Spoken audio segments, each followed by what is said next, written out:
Well, there are just less than 3 weeks to go until Turkey holds national elections, and incumbent President Recep Tayyip Erdogan has faced a health setback that's forced him to cancel some campaign events. Our press reviewer, Diptika Laurent, is here with more. Well, Aaron, according to the official Turkish paper Hurriyet, he's suffering from stomach problems or some kind of stomach ailment that's forced him to cancel some of those election rallies, even though this paper does go to great pains here to explain that the president is in good health and that he's fit to stand for re-election. Adding to his woes, though, are the results of a new poll that Al Monitor, that's a website based in the U.S. but focusing on the Middle East.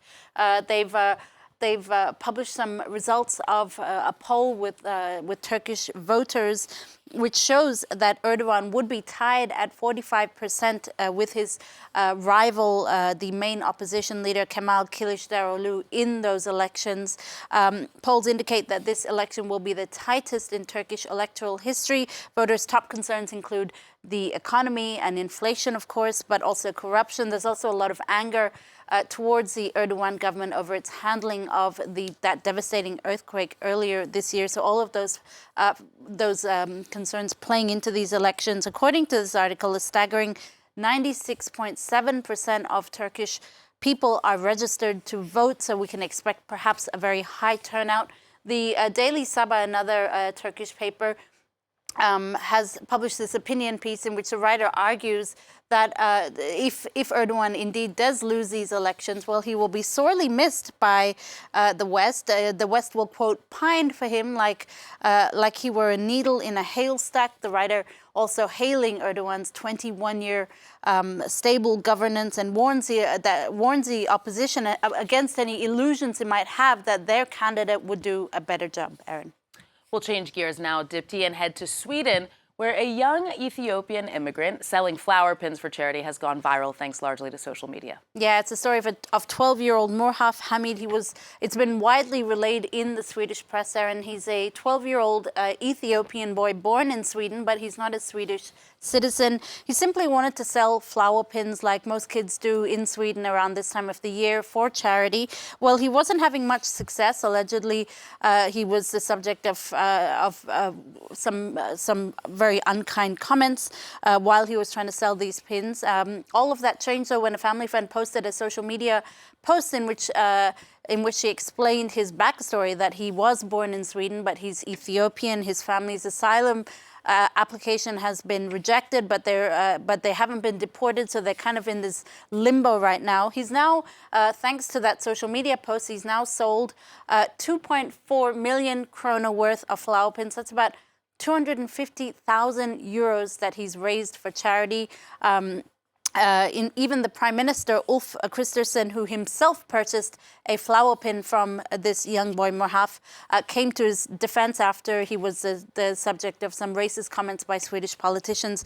As per the rules, he gets to keep 10% of his earnings. The young boy said he would love to spend that to buy himself and his family a residency permit, but of course he can't do that. So he said he'll be splurging on some more material things for himself, but also his family, Aaron. All right, glad there's a positive ending to that story. Well, King Charles, in the meantime, his coronation will take place in just over a week, and the arrival of some guests is drawing a bit of controversy. Well, China's Xi Jinping will actually not be in attendance, or is not expected to be in attendance, but in his place he's sending his Vice President Han Zhen, who oversaw notably the crackdown of protesters in Hong Kong in 2019. That's what Politico explains. For some conservative British PMs, it's really an outrageous provocation to send this man to the coronation.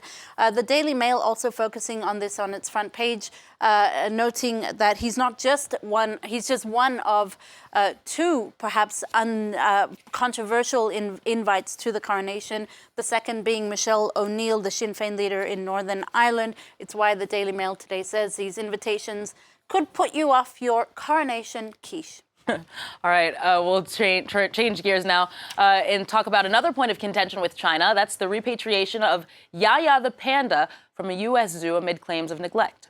Yeah, this article is in CNN. It explains the story very well. Yaya, well, she's a panda who arrived at Memphis Zoo back in 2003 alongside her companion Lily, and at the time she was given a red carpet welcome. She was seen as a really strong symbol of just how great relations were at the time between China and U.S. Well, fast forward 20 years now, 20 years later, she's now heading back home aboard the Panda Express. That's a FedEx plane that's taking her back home. And she's actually going home earlier than expected. Beijing accuses the Memphis Zoo of neglect. Yaya was seen looking noticeably thinner in recent months with clumps of fur missing, which have really shocked people in China. That's what this article explains here.